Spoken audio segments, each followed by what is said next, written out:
And we're back with our next program. So one thing that I absolutely love about Carol Cameron and her collecting is that she collects all kinds of things. There's even some dolls downstairs that you would never think that Carol would have. And this collection of Bild Lillis, does it take people by surprise sometimes? Yes.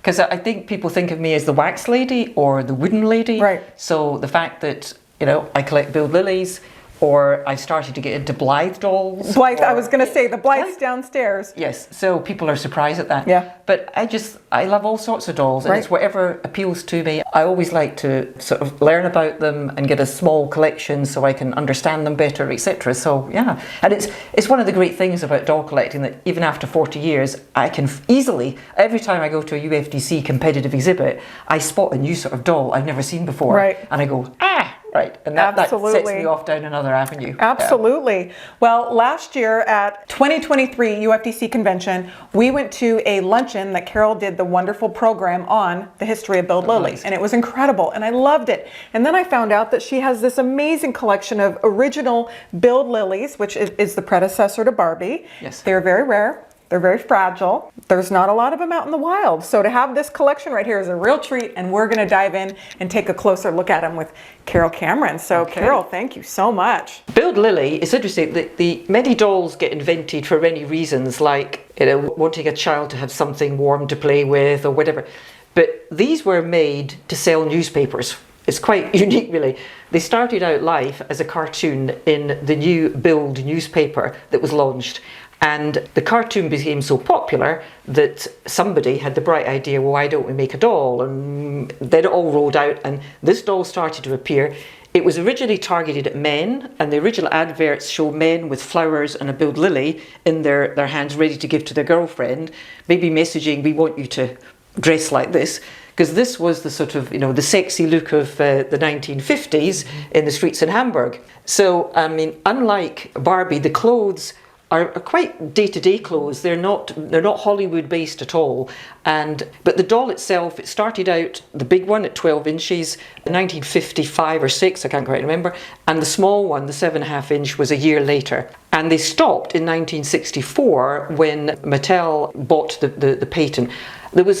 I'm not quite sure, I'm still learning about how that all came to an end. I gather there was some sort of court case or whatever, but we know that it stopped. So that's why they're relatively rare, certainly compared to Barbies, because the period of production was only, 7 or 8 years, something like this. Now, very many of them were kept in Germany. That was where they were mostly sold, but some were made for export, and they've got different labels on them, like the Bild Lilli label on the stand, or the clothing, or whatever, the packaging for the clothing. Let me give you a sort of overview. The most common hairstyle, well, the hairstyle is this, which is the pulled back hair into this ponytail with this sort of kiss curl. Is that what you'd call it in America? Kiss curl? Some of them look more kissy than others. Some of them have lost their kiss. But blondes were by far the favourite, the most manufactured. But they did do redheads, and they did do brunettes, and they did do black hair. So let's get the black hair. Yes. That's rare. Yes. Now the early ones all had eyeshadows, but this one here is a later one. This doesn't have eyeshadow, and you'll notice she's a slightly tanner colour. So over time, the colours of the Barbies, the Bild Lillis, change as well. They started out in a fairly sort of grey tone, and some of them have greyed over time, because it was chemicals. It was a different mix of chemicals each time, so they were never going to be the same colour. They've all got this lovely shape of eyebrows and the eyes, and they've all got, notice these painted earrings. So this is a feature of a Bild Lilli. There's some very rare ones that have white painted earrings, but the vast majority are black painted earrings. We're getting in so you can see that right on that earlobe right there, it's just painted on. That's kind of an easy way to do earrings. Yes. And the other thing to recognise a Bild Lilli is, like the #1 Barbies, there's a hole in the bottom of both feet. But the difference is that with the Bild Lillis, the feet are painted. So you've got black painted shoes, and you've got a hole, and there's a wire coming out this stand that goes right up into the leg. I've never found them particularly stable, so I'm not surprised that Barbie didn't have them for too long. I think it's only the #1 Barbie that had it, and then they switched to a different kind of stand. So they did emulate the Bild Lilli almost down to... Yes, what you'll notice is in the #1 Barbie, the eyebrows are like that shape, whereas that is round. Obviously, the kiss curl went away and you had the more hair across the front. They did away with the earrings, painted earrings, but the body is very similar. As I say, the no painted feet. So they changed a number of things, but if you put them side by side, you can tell that Barbie is a copy of Bild Lilli. And I talked recently with a lady, she's a professor in one of the Italian universities. She's a business study professor and she's working on entrepreneurship. That's the topic for this term with her students. And she's been researching Ruth Handler as an entrepreneur. And she's been going into the Handler archives and finding out all sorts of things.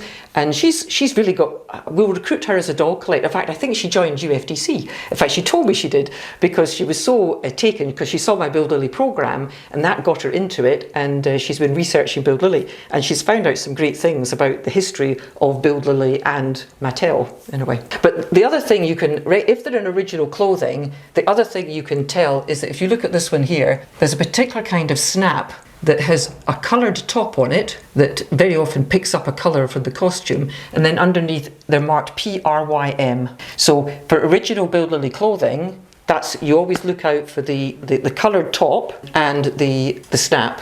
So there's another example here. So this is a red coloured top, and then underneath will be a snap that is PRYM. PYM. PRYM, yes. And are all of these in original clothing? They are. Wow. So all Bild Lilli outfits. Look at that. Yeah. So let's talk about the smaller version too. So the smaller version, 7.5 inches, she was pre-coloured. So and she is definitely very many different colours, but that's much more tanny coloured. So she was made different. You can see the difference. That's a sort of brown, tan, pale, whatever. It was all different chemicals. I think the early Bild Lillis, and I'm not sure I'm right in this, were spray painted, but the later ones, I'm not sure whether they were mixed or not. I'm not sure. Again, it's the same thing on the clothing. It's the same thing with the earring, and it's the same thing with the shoes, except the wire that comes out of this Bild Lilli base is a lot shorter, obviously, because the legs are a lot shorter. So it's only about that high and goes up, whereas the wire here is about that high to get the support. And they did come out with some wonderful furniture. I learned this from your program. Yes. So what happened was Bild Lilli was so popular that a lot of manufacturers jumped on the Bild Lilli bandwagon, as I call it, and you started to get people who made, summer furniture, or they made little rooms, or somebody made Bild Lilli perfume, someone made a Bild Lilli record, someone made a Bild Lilli movie, Bild Lilli jewellery, you name it, they made it. And it was hugely, hugely popular. And there's nothing new under the sun. This was in the 1950s. And Stuyve made these little dogs. Here we go. Stuyve Original. These are wonderful dogs they're really the right size for Bild Lilli. Yeah. And so did Stuyve market them for Bild Lilli? No, I don't think that there was the same copyright stuff going on there as there would be now. They seem to be, I don't know whether they to pay. I'm not sure who they'd pay, actually, because the Bild Lilli was at the newspaper or it was at the doll manufacturer. So a number of people, as I say, made records, perfume, wall plaques, you name it. Hugely successful within Germany, but then, in fact, the guy who wrote the cartoons kept on doing the cartoons for a long, long time, and he actually created the costumes in a way because he would make the cartoon with Bild Lilli's costume in it, and then the costume would be made. But he resigned when the newspaper tried to force him to get Bild Lilli married off. Oh! And he refused. He said she would never marry. So he stomped off in a huff and went off to do more cartoons, but they were never as successful as Bild Lilli. Yes. Wow. What a treat to see so many Bild Lillis in one spot again. And they were sold in these plastic tubes with the tops on them. I have maybe one original, but as you can imagine, most of them have disappeared over time. And also you can get some marvellous cardboard tubes to store them in as well, if they're being posted or whatever. So Julian Kalinowski is the artist that did the doll. He reproduces Bild Lilli's, does a marvellous job. And he has these marvellous stands, and he has reproduction tubes and everything for them. And yes, watch out for him at future UFDC His dolls conventions. are absolutely wonderful. We cherish the ones we He only does the last year. 12-inch. He doesn't do the 7.5-inch.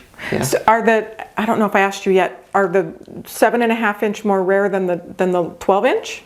I haven't seen the breakdown. I saw a figure that said it was reckoned that only 130,000 got produced in total. But I suspect more of those got produced because they were produced earlier. But I don't know. Yeah. Well, thank you for sharing your incredible collection of Bild Lilies. It is such a treat to see them. They're great fun. They're great fun. I'm ready to collect Bild Lilli. Alicia's on the floor sitting watching the program, and she's ready to collect Bild Lilli, and that's part of the fun. That's part of the fun, is when you see things, it ignites something in you to get started. When you first saw your first Bild Lilli, did you say, I'm going to start this? Yeah, I know, it was all Bradley Justice's fault. Oh, okay. It's always someone else's fault, isn't Right. it? That you start collecting something. I went to a program, and it was a Barbie program, but he started off by mentioning Bild Lilli, and I'm always curious about things that start something else. So that's one of the reasons I like the Hure story, or the Munich Art story, or the Bild Lilli story, because they start something new. So Hure started the fashion dolls, and Munich Art, Cowlitz started the art form dolls, and then Bild Lilli started Barbie, which started the modern fashion doll. So I'm always interested in the people who start things. Right. Yeah. Absolutely. I love that. Well, we hope you enjoyed seeing this wonderful collection. It's definitely the most Bild Lilies that I've ever seen in one place, and what a treat to see them. Carol Cameron from London, England. Thank you so much.